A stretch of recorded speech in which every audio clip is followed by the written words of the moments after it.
यीशु सहाय, praise the Lord.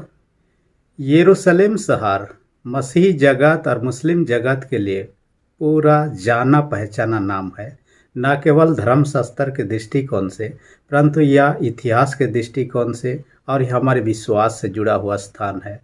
इस जगह को पाने के लिए मुस्लिम, मसीही लोग और यहूदी लोग इतिहास में कई बार एक दूसरे से लड़ाई लड़े। अब भी अपने इस जगह को हासिल करने के लिए, अपने अधिकार में रखने के लिए ये लड़ाई जारी है और कब तक ये चलने वाला है हम नहीं जानते, परंतु एक दिन ऐसा समय आएगा इस जगह में यहूदियों का स्थापत्य होगा, यहूदी लोगों का शासन होगा, शांति बहाल होगा और यीशु मसीह का दोबारा आगमन इस शहर में होगा।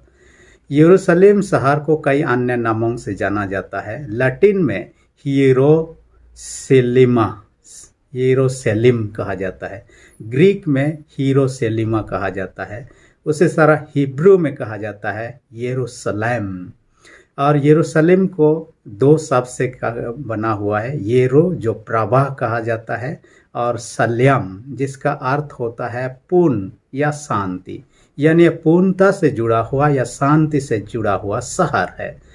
विद्वानों का मानना ये भी है यरूशलेम उरुसलीम से आया हुआ है और ये दो शब्द से बना है, उरु जिसका अर्थ है घर या शहर और सलीम का अर्थ है शांति, यानी शांति का शहर है।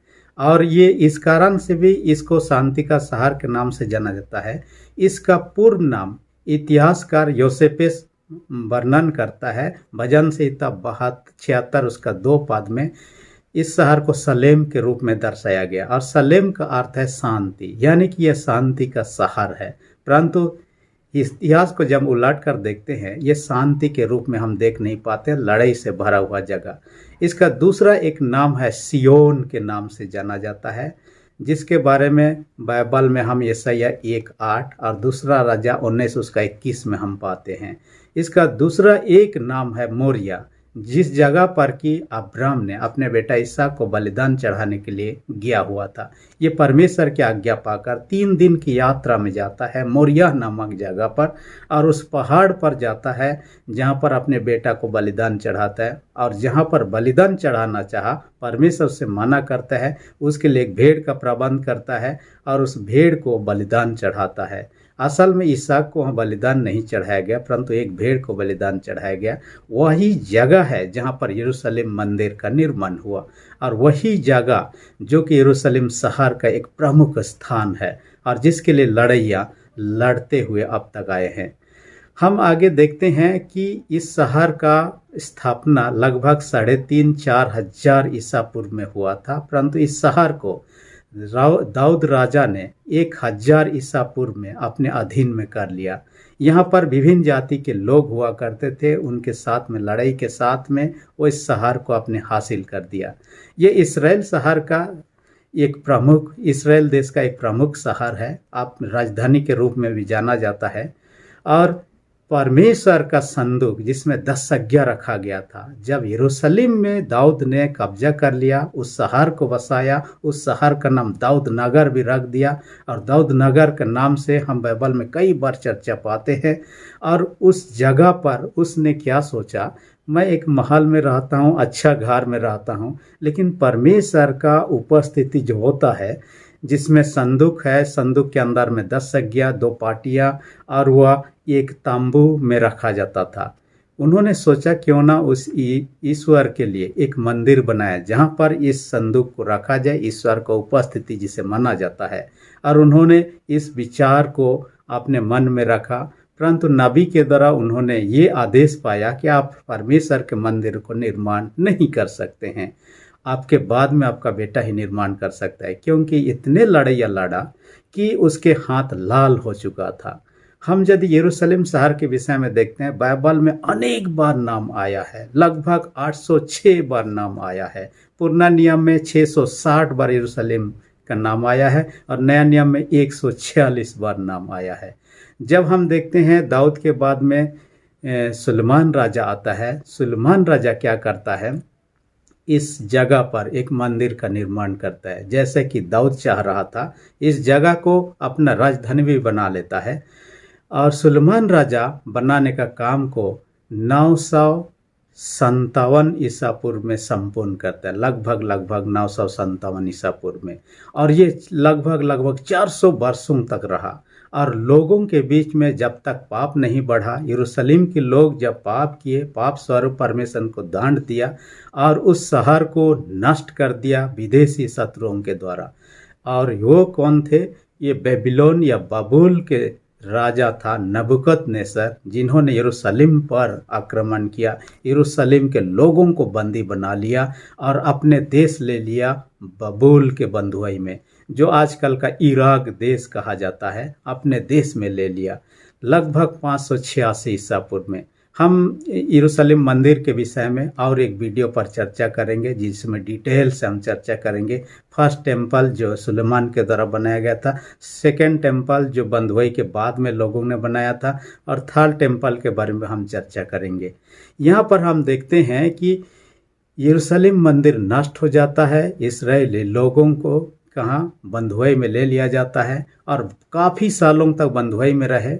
और उस राजा, जो राजा उनको बंधुआई किया था, उस राजा को दूसरे राजा ने पराजित कर दिया।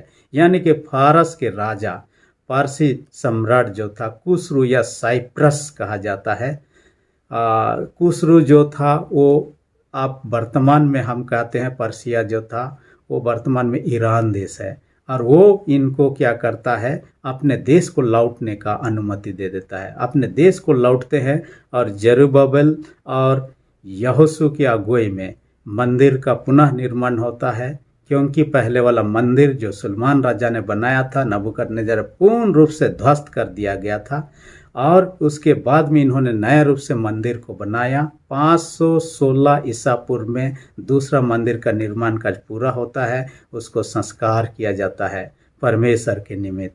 हम जब देखते हैं नहमिया के द्वारा से यरूशलेम का बाउंड्री को बनाया जाता है, और बाउंड्री के विषय में नहमिया के पुस्तक में हम अनेक चर्चा पाते हैं। जिस शहर का बाउंड्री बनाया गया था उसमें 12 दरवाजा या गेट लगा हुआ था, जिनके नाम भी उन्होंने वर्णन किया है। उन नामों में से प्रमुख नाम जो था, 12 गेट जो यरूशलेम में पहला था द भेली गेट का आता है। ये गेट क्या है? घटी की द्वार या तो गेट था। ये घटी की ओर से निकलने वाला, एक किद्रोन और हिन्नोम जो पूर्व में घाटी था, इन दोनों घाटियों के तरफ निकलने वाला रास्ता था या गेट था। दूसरा था द गेट ऑफ फाउंटेन कहता है। ये गेट ऑफ फाउंटेन कहता है गिहोन झरना की ओर से निकल रहा था, जहाँ पर पानी का फुव्वारा आता था और यरूशलेम के लिए पीने का जल का सप्लाई वहाँ से किया जाता था। तीसरा तो कहता है भेड़ द्वार। ये भेड़ द्वार क्या होता था? जिस द्वार से होके यरूशलेम में जितने पशुओं को बलिदान के लिए लाए जाते थे, उनका जो गोबर होता था, और यरूशलेम में जो भी बलिदान चढ़ाया जाता था, वहाँ आग जलाया जाता, आग का राख सबको फेंकने के लिए इस गेट से होकर घाटी में ले लिया जाता था और वहाँ फेंका जाता था। इसलिए यह भेड़ द्वार भी कहा जाता है। हालांकि भेड़ द्वार का एक विशेष चीज़ ये था कि इस द्वार से होके भेड़ों को लाने लेने का, जो मंदिर में बलिदान किए जाने का था, उसके लिए लाए जाते थे। और यीशु मसीह भी परमेश्वर का भेड़ या मेमना बनकर आता है, उस मंदिर में नहीं परंतु क्रूस काट में अपना प्राण दे देता है, अपने आप को बलि चढ़ा। चौथा जो है मछली फाटक कहा जाता है। ये मछली फाटक इसलिए कहा जाता है कि जैसे ही मछली के पेट में जोना 3 दिन तक रहा, वैसा ही यीशु मसीह 3 दिन तक कब्र में रहा, जी उठा उसी स्थान पर जहाँ यरूशलेम हम कहते हैं, जी उठा, स्वर्ग को चढ़ा और एक दिन फिर से वहीं आने वाला है। चौथा गेट जो है कहता है पुराना द्वार कहता है।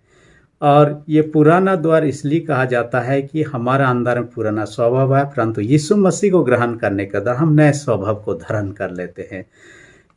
अगला जो गेट कहता है, छठवां गेट कहता है, वो कहता है गोबर गेट। और ये गोबर सबको फेंकने का एरिया होता था, जहाँ कचरा जितने भी होता था उस गेट से होकर फेंका जाता था, और ये घाटी में फेंका जाता था जहाँ पर जलाया जाता था। ये न्याय को भी दर्शाता था कि एक दिन पापी लोग ऐसे ही जलाए जाएंगे, परंतु हम ये उम्मीद करते, दया की उम्मीद करते हैं यीशु मसीह जो इस दुनिया में फिर से दोबारा आने वाले हैं, इन न्याय से हमें बचाएगा। अगला चाहता है 7वां नंबर गेट का आता है, वो तो कहता है जल द्वार। ये फाउंटेन गेट के पास में ही था, जिनके जरिए से कि जल को मंदिर के लिए और शहर के लिए आपूर्ति किया जाता था। अगला कहता है 8 नंबर कहता है द हॉर्स गेट कहा जाता है। इस गेट से होके जितने भी घोड़े का रूप में जितने भी लोग आते जाते थे उनके लिए ये गेट सुविधाजनक था। उसके बाद पूर्वी द्वार कहा जाता था, बाद में यह पूर्वी द्वार गोल्डन गेट के नाम से भी जाना जाने लगा। अगला कहता है द गेट ऑफ मिपकर्द कहता है। इसके बाद में एप्रेम का गेट, उसके बाद में प्रिजनर गेट। प्रिजनर गेट जो कि बंदियों के लिए जिस रास्ता से होकर उनके आना जाने के लिए शहर के निमित्त था, उस गेट को कहा जाता है।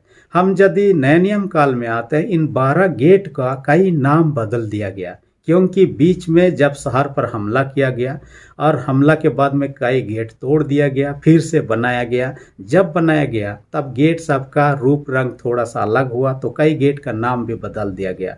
नया नाम कुछ गेट जो था उसमें से पहला था कि गोल्डन गेट, जो पूर्वी गेट के नाम से पहले जाना जाता था। गोल्डन गेट कहा जाता है यीशु मसीह अंतिम बार जब यरूशलेम में आया, इसी गोल्डन गेट होकर ही प्रवेश किया था, जो हालेलुया जय जय कर होसाना लोगों ने गाया था, और कपड़े बिछाए और खजूर की डालियों को बिछाए, इसी गेट से होकर प्रवेश किया। परंतु इतिहास में हम देखने पाते हैं कि ये गेट बंद कर दिया गया है, और ये गेट तभी खुलेगा यीशु का दूसरी आगमन होगा, क्योंकि हम जानते हैं कि यरूशलेम के पास में जो जैतून पर्वत है वहाँ पर यीशु का दूसरे आगमन होने वाला है। कब होगा हम नहीं जानते, परंतु वहाँ के बाद में इसी गेट होते हुए यीशु मसीह प्रवेश करेंगे, इसी गोल्डन गेट होते, ऐसा माना जाता है। और जिसका चर्चा बाइबल में हम पाते हैं, इतिहासकारों चर्चा इसकी करते हैं। दूसरा गेट है सुंदर फाटक, जिस फाटक से होकर पतरस और यूहन्ना मंदिर में जाते हैं, जहाँ पर एक अपंग व्यक्ति रहता है जिनको यीशु मसीह के नाम से लोग चंगाई करते हैं, वही गेट है। तीसरा है कहता है हेरोद गेट, हेरोदेस राजा के नाम से एक गेट को रखा गया। चौथा है दमस्कुस गेट कहता है। ये बिजनेस का, जिधर से कारोबार या बिजनेस होता था, लोगों का शहर में आना जाना और बिजनेस का कारोबार में योगदान करना, उस ओर से जाने आने के लिए गेट था। कहता है कि उसके बाद 5वां नंबर लायंस गेट था। लायंस गेट इस नाम से किया गया था कि दोनों तरफ से सिंह का आकृति का गेट बनाया गया था, इस कारण से इस गेट का नाम ही लायंस गेट रखा गया। आगे 6वां नंबर सियोन गेट, जो यरूशलेम का पूर्व नाम था उसके नाम से। उसके साथ 7वें नंबर जफा गेट के नाम से। 8वें नंबर में कहता है गेट ऑफ मर्सी, दया का गेट कहा गया। यीशु मसीह से उम्मीद किया जाता है कि वो दया जो न्याय से हमें बचा सकता है। 9वां कहता है द न्यू गेट, क्योंकि यीशु मसीह के द्वारा नया जीवन मिलता है, इस कारण से इस गेट का नाम को न्यू गेट रखा गया है। 10वां नंबर करता है टेनर्स गेट कहता है। 11 नंबर में कहता है एसन गेट, और 12 नंबर में डंग गेट। इस प्रकार नए गेट का नामकरण, कुछ कुछ गेट का नया नामकरण हुआ, और इस तरह से 12 के 12 गेट का नाम हमने चर्चा किया। किसी वीडियो में हम इसका डिटेल पर चर्चा करेंगे, इसका प्रतीक क्या है, कब बना, किस तरह से बना, किस उद्देश्य से बना, उस पर हम चर्चा कर सकते हैं। हम यरूशलेम के विषय में देखने पाते हैं कि बार बार इस पर कब्जा करने का कोशिश किया, लड़ाई या लड़ी गई, और हम इतिहास में ऐसा पाते हैं 2 बार पूर्ण रूप से यरूशलेम को नष्ट कर दिया गया था। पहली बार 586 ईसा पूर्व में, जैसे कि नेबुकदनेस्सर राजा के द्वारा यरूशलेम को ध्वस्त कर दिया गया, शहरपना को गिरा दिया, मंदिर को ढा दिया गया, वहाँ के लोगों को बंदी बना लिया गया। जो लोग कमज़ोर किस्म के लोग थे वही लोग वहाँ रह गए थे। दूसरी बार कब हुआ था? 70 AD में यीशु मसीह ने मंदिर का नष्ट होने का भविष्यवाणी कर दिया था, और 70 AD में रोमन के द्वारा से तीतुस के अगुवाई में यरूशलेम का पूर्ण रूप से नष्ट कर दिया, जला दिया गया, मंदिर को तोड़ दिया गया, और ये दूसरी बार पूर्ण रूप से इस शहर को नष्ट कर दिया। इसके बाद का 23 बार इस शहर को पूरा घेराबंदी कर दिया गया। 44 बार कहा जाता है इस शहर पर दूसरे कभी मुस्लिम, कभी क्रिश्चियन, कभी यहूदी, कभी अन्य लोग इस शहर पर कब्जा किया। 52 बार कहा जाता है इस शहर पर हमला किया गया, विदेशियों के द्वारा, दूसरों के द्वारा से। इस तरह से ये शहर हमेशा से जो शांति का शहर का जाए, विवादास्पद शहर के रूप में अब तक रहा। ये 3 प्रमुख धर्म, ईसाई धर्म, मुस्लिम धर्म या इस्लाम धर्म और यहूदी धर्म के लिए ये धार्मिक स्थल है, पर्यटन स्थल है। ईसाइयों के लिए प्रथम शताब्दी से ही, जब यीशु मसीह यहाँ से ही वो जी उठा, यहीं पर उसका अंतिम क्रूसीकरण हुआ, यहीं पर दोबारा आने वाला है, उसी के बाद से ही यह शुरू हुआ। और ये तब जोर पकड़ा 326 ईस्वी में कॉन्स्टेंटाइन सम्राट की माँ हेलेना इस जगह की उन्होंने यात्रा किया। उसके बाद में कॉन्स्टेंटाइन ने एक चर्च का निर्माण किया 335 ईस्वी में, चर्च सेपल्कर, होली सेपल्कर चर्च के नाम से जाना जाता है। वहीं पर जहाँ यीशु मसीह क्रूस में लटका दिया गया, वहीं पर उन्होंने चर्च का निर्माण किया। इसलिए मसीह जगत लोगों के लिए बहुत ही महत्वपूर्ण है। मसीह जगत के अलावा यहूदी जगत के लिए किस तरह यह महत्वपूर्ण है। यहूदियों का यह विश्वास है कि आदम को परमेश्वर ने इस यरूशलेम के मिट्टी से बनाया था। दूसरा क्या है, इसके बाद में इसहाक का बलिदान भी इसी जगह पर हुआ। मैंने बलिदान के लिए अब्राहम ने इसी जगह को चुना, हालांकि बलिदान उसका नहीं किया गया, बाद में एक भेड़ का बलिदान किया गया। इसके बाद में हम देखने पाते हैं यरूशलेम मंदिर, जो कि धार्मिक स्थल का केंद्र बिंदु था, यहीं पर बना, जो कि सुलेमान के द्वारा बनाया गया मंदिर नष्ट हो गया। उसके बाद दूसरी बार बनाया गया था, वो भी नष्ट हो चुका। इस तरह से उनके लिए बहुत ही महत्वपूर्ण जगह है।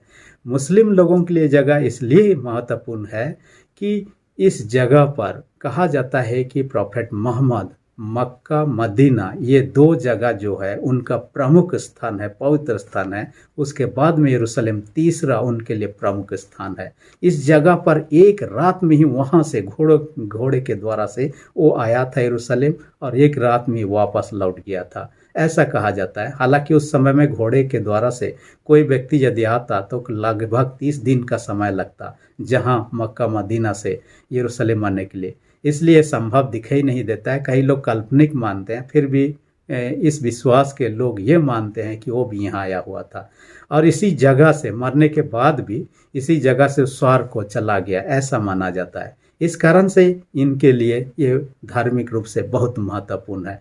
अब भी जितने भी वहाँ पर बासिंदा है, यरूशलेम के निवासी है, टोटल पॉपुलेशन 2016 के जनगणना के अनुसार कहता है 8,82,700 कहा जाता है, जिसमें से कहा जाता है यहूदी लोग 61% है, ये सबसे ज़्यादा है यहूदी लोग।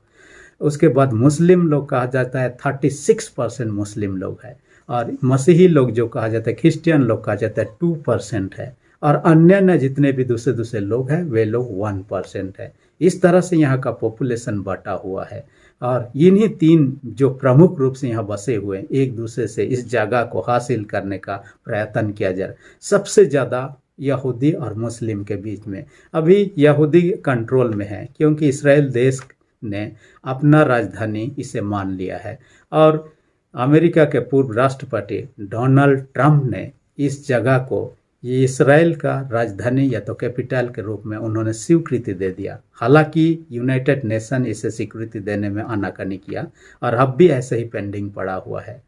और इस कारण से अभी भी ये 3 धर्म के लोग इस अपने अपने एरिया में एक दूसरे के साथ में वहाँ उपासना करते हैं। प्रमुख स्थान है यहूदी लोगों के लिए, एक प्रमुख स्थान वहाँ पर है पश्चिम दीवार, जो कि मंदिर बना हुआ था, उस मंदिर ढा दिया गया, लेकिन वहाँ पर एक 50 मीटर लंबा और 20 मीटर ऊंचा एक दीवार है, जिसे वेलिंग वॉल भी कहा जाता है, वेलिंग वॉल भी कहा जाता है। और यहाँ पर आकर ये लोग विलाप करते हैं, प्रार्थना और विलाप करते हैं मंदिर के नष्ट होने और शहर को दूसरों के द्वारा कब्जा किए जाने के लिए वे लोग विलाप करते हैं। और वहाँ पर उन्होंने अपनी इच्छाओं को, अपने प्रार्थना को लिखकर उस दीवारों में रख देते हैं, ताकि ईश्वर उनके प्रार्थना को सुनेगा और प्रत्युत्तर देगा, और एक दिन फिर से मंदिर बनाया जाएगा, ऐसा इनका विश्वास है। दूसरा है, कहता है कि ये मसीह लोगों के लिए इसलिए कि यीशु मसीह यहाँ पर बचपन से उनका आना जाना रहा, जब छोटा था माता मरियम और यूसुफ भी उनको मंदिर में लेकर आते हैं। 12 वर्ष की उम्र भी यीशु मसीह मंदिर में जाता है। उसके बाद कई बार हम मंदिर में यीशु को पाते हैं शिक्षा देते हुए, मंदिर के और ये को साफ करते हुए हम देखने पाते हैं। और यीशु का क्रूसीकरण इसी जगह पर होता है। वह जी उठता है यहीं पर और स्वर्ग को चला जाता है, और दूसरा आगमन यहीं पर होने वाला है, क्योंकि सिय्योन पर्वत पर उतरने वाला है। इस कारण से लोग अब भी तैयारी में हैं। लेकिन ये कहा जाता है कि तीसरा मंदिर, 2 मंदिर नष्ट हो चुका है, तीसरा मंदिर बनेगा, उसके बाद ही यीशु का आगमन होगा। इसलिए लोग अब भी तैयार है तीसरा मंदिर का निर्माण करना। परंतु तीसरा मंदिर कहाँ पर होगा? वहीं पर जहाँ पर अभी इस्लाम धर्म के लोग, मुस्लिम लोग अपने कब्जा में रखा है, जहाँ पर उनका प्रमुख रूप से 2 चीज़ वहाँ पर है जिनके कारण से वहाँ उनके लिए प्रमुख विशेष माना जाता है। एक आता है डोम ऑफ द रॉक कहा जाता है। ये उसी गुंबद है जहाँ पर पत्थर है, जिस पत्थर पर इसहाक को बलि चढ़ाने के लिए अब्राहम ने चुना था और तैयार किया था, उसी जगह था। और यही जगह था सुलेमान ने पहला मंदिर बनवाया था। और इस जगह के कारण से ये लोग के लिए ये धार्मिक स्थल बहुत ही महत्वपूर्ण है। दूसरा उनके लिए क्या? अल अक्सा मस्जिद। ये मस्जिद बहुत ही पुराना है और उनके विश्वास से जुड़ा हुआ स्थान है। इस कारण से इस्लाम के मानने वाले लोग इस जगह को पवित्र जगह मानते हैं और अपने अधिकार में अभी भी उस क्षेत्र को रखे हुए हैं जहाँ पर पहला मंदिर था। परंतु तीनों लोग अपने अपने जगह पर, अपने अपने क्षेत्र में अब भी ईश्वर की सेवा उपासना कर रहे हैं। और लोग हर साल वहाँ टूरिस्ट लोग आते हैं। कहा जाता है कि 2017 में 3.5 मिलियन लोग वहाँ टूरिस्ट के रूप में आए हुए थे। उसके बाद 2019 में कहा जाता है 4.55 मिलियन, यानी कि बहुत ज़्यादा लोग वहाँ आने लगे, धीरे धीरे बढ़ने लगे। हालांकि अभी कोरोना के कारण से और दुनिया में लॉकडाउन का कोई असर होने के बाद में थोड़ा सा कमी आई है, परंतु हर साल टूरिस्ट लोगों का संख्या बढ़ते ही जा रहा है। और जो भी कि दुनिया माने ना माने, इसराइल ने अपना कैपिटल वहाँ पर रख दिया है और उन्होंने मान लिया है। और कहा जाता है यीशु का दूसरे आगमन से पहले शहर पूर्ण रूप से बसाया जाएगा। चाहे उनके शत्रु उनसे लड़ेंगे, वे पराजित हो जाएंगे। मंदिर का तीसरा नाम था टेम्पल का निर्माण होगा ही होगा। उसके बाद में यीशु का आगमन होगा और यहीं से ही सब लोग एकत्रित किए जाएंगे। सब कोई जो मरे हुए हैं वे लोग भी जी उठेंगे और सबों का न्याय एक दिन तो होना ही है। परंतु जो कुछ भी है, यरूशलेम हर एक ये 3 विश्वास के लोगों के लिए एक धार्मिक स्थल है। हम इसकी चर्चा बार बार करते आए हैं। हम जो भी कर रहे हैं, परमेश्वर का नया यरूशलेम स्वर्ग से उतारने वाला है। ये हमेशा रहने वाला नहीं है। ये यरूशलेम खत्म हो जाएगा, ये दुनिया खत्म हो जाएगा। प्रकाशित वाक्य 21 अध्याय में नए यरूशलेम की चर्चा करता है और नए यरूशलेम उतार के आएगा, जिस यरूशलेम में किसी प्रकार की लड़ाई नहीं होगी, अशांति नहीं होगा, शांति शांति होगा। हम इस विश्वास के साथ रहते हैं उस नए यरूशलेम के हम लोग कम से कम रहने वाले हकदार बन सके, और वह यीशु मसीह के द्वारा ही हो सकता है। यीशु के बिना उस नए यरूशलेम के भागी नहीं हो सकते। इसलिए हम उस नए यरूशलेम के भागी होना चाहते हैं, उस राज में रहना चाहते हैं, उस शहर में रहना चाहते हैं। यीशु पर विश्वास करें। प्रभु इस वचन के द्वारा आशीष दे। आमीन। अब तक आपने मेरे चैनल का सब्सक्राइब नहीं किया है तो इसी घड़ी नीचे जो रेड बटन है उसे प्रेस करके सब्सक्राइब कर दीजिए, ताकि आने वाले वीडियोस का नोटिफिकेशन आपको समय पर मिल सके। धन्यवाद।